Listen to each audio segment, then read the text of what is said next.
Bak biz gitmiştik akvaryuma. Kızım yorulubdu. Bilib belime. Gündüzlə də Bəhlül axıda gəlirlər. Ay Bəhlül. Güllü də üşüyür. Gedirik. Maşın biraz yukarıda saxladıq. Ona görə ki, burada yer yox idi. Getdik. Yukarıda saxladıq. Bax, yolumuz belədir. Maşın da bu yan tərəfdədir, bu evlərin arxasında.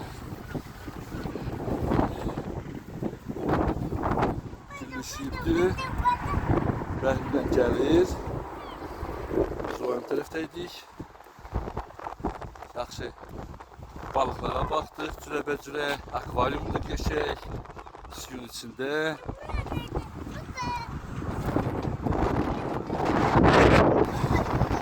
Şəhərin adı Mansur-Mer.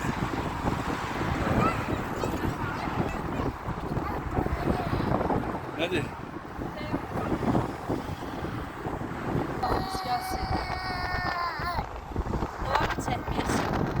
Danışdı çəkilir, gözümüz içində. Lazım deyil. Ailəmiz içində.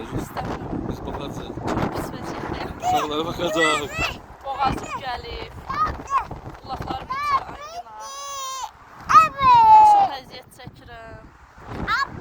Parmağımın dırnaqlarım az qalır düşə. Ayaqqabı vurdu. Bu qədər hələ Ay piyadım. Bəhlül, mamana kimi ilə? Mamana kimi ilə gider? Kimi ilə? Çıxır bunu. Üşüyürəm, çox üşüyürəm. Xəstələnəcəm, yaxşı da yatacağım. Heç kim də bana baxar.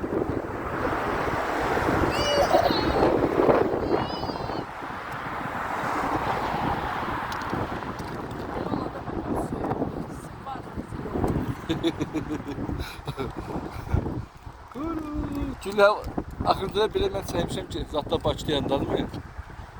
Məlim bizə gedəndə. Uşaqlarımız yox idi, gündə. Barabar gedirdik. İndi bunlara bax, biri minib məni, bir də səni. Ay qız yazıqdır. Çiftədir, nə olur, məni bir aparalar. Ay bütün yedişdir.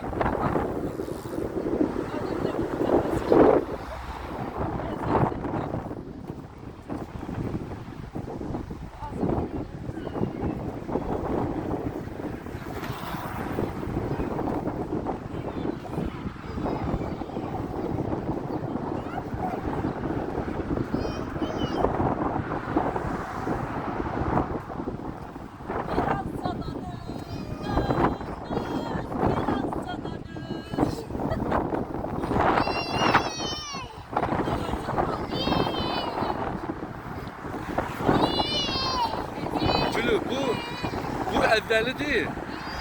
Mən özümə söz vermişəm ki, ailəlicə biz Bakıya gedəndə, ailəlicə biz Bakıdan Gəncəyə piyada getməliyik, 160 kilometr. Söz vermişəm özümə, görüm indi. Gülü deyir, mən gedə bilməyəcəm, kıçım ağrıyacaq, uşaqlarla çətin olacaq. Görək da indi, bir gün gedərik.